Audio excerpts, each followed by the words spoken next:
நண்பர்கள் அனைவருக்கும் வணக்கம். இந்தியாவின் முக்கிய விமான சேவை நிறுவனங்களான ஏர் இந்தியா மற்றும் இண்டிகோ மத்திய கிழக்கு நாடுகளுக்கான தங்களின் விமான சேவைகளை தற்காலிகமாக ரத்து செய்துள்ளதாக அறிவித்துள்ளன.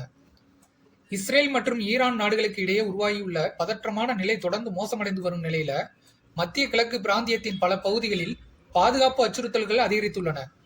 ஐக்கிய அரபு அமீரகம், பஹ்ரைன், சவுதி அரேபியாவின் சில பகுதிகள், ஈராக் மற்றும் ஜோர்டான் உள்ளிட்ட நாடுகளில் தாக்குதல் சம்பவங்கள் இடம்பெற்றதாக தகவல் வெளியாகியுள்ளன.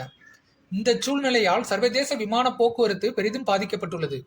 குறிப்பாக இந்தியாவின் முக்கிய விமான சேவை நிறுவனங்களான ஏர் இந்தியா மற்றும் இண்டிகோ மத்திய கிழக்கு நாடுகளுக்கான தங்களின் விமான சேவைகளை தற்காலிகமாக ரத்து செய்துள்ளதாகவும் அறிவித்துள்ளன.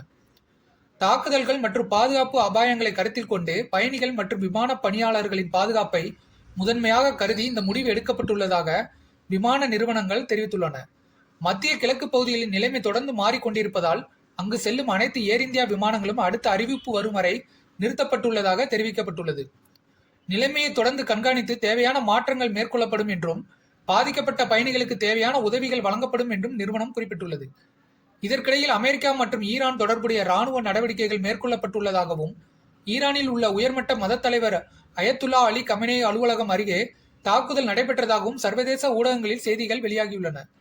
இந்த சம்பவங்கள் மத்திய கிழக்கு முழுவதும் பாதுகாப்பு கவலைகளை மேலும் அதிகரித்துள்ளன. இதன் தாக்கமாக பல நாடுகள் தங்களது வான்வெளி பயன்பாட்டில் கட்டுப்பாடுகளை விதித்துள்ளதால் விமான சேவைகள் மாற்றம் செய்யப்பட வேண்டிய நிலை ஏற்பட்டுள்ளது. நன்றி, வணக்கம்.